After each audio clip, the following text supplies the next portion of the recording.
do is look. My original thought was to look at why is it an idea suddenly becomes the truth.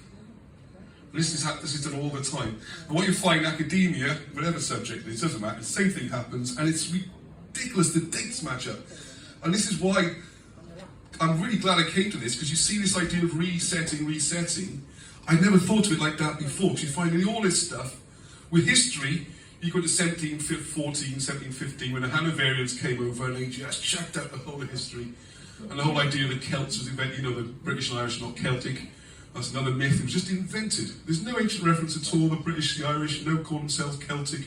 It's because they need to fill the void after they got rid of the real history. Alright, that's the big 1715 rewrite. It all started in 1688, when you had this coup, when they had what they call the Glorious Revolution, when they don't like to call it invasion, but England was invaded. You had William of Orange. The old Stuarts were kicked out, and you got a new city-backed puppet royal family, which you still have, which is Germanic. And the problem was people didn't like it. People were very upset. Why were this Germanic people? They don't even speak English. Don't like them. There's going to be revolutions, and they were really worried because there were revolutions going on. Not much later, you got the French Revolution, all getting their heads chopped off. Another 100 years, the Russians were all getting shot. The one country which didn't have a revolution ever, really, is Britain. Not an official bloodbath like that. You could argue the Civil War's a revolution, but that's another. And let's have it now. Don't stay to the subject. I'll stay on the subject. As I say, Oliver Cromwell, his real name Oliver Williams, and he had a better claim to the throne than Charles did. Not many people realise that. He could trace his family through the British royal family, whereas Charles II, or Charles I, sorry, who got his head chopped off, couldn't. So when they say it's that's the only time we've got a real republic or democracy. So of course in history he gets portrayed as a tyrant who cancelled Christmas and all this kind of thing. But the way it works, and you'll see a couple of examples in a second, if I ever get to the slide, is that someone, usually some posh bloke in Victorian times, comes up with an idea.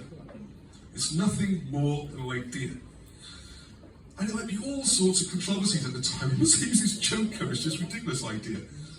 But it just stays around, and at some point something magical seems to happen, where everyone goes, well, that's the truth then. And then the problem we have, which we all come across all the time, is that when you present an alternative position, you've got this weird thing that goes on, where before your alternative position can be considered, you have to go to an awful lot of trouble to learn, be qualified, and disprove the existing model. And this is the madness of it. Because people say, well, where's your history degree? Where's your, this guy's a professor of history.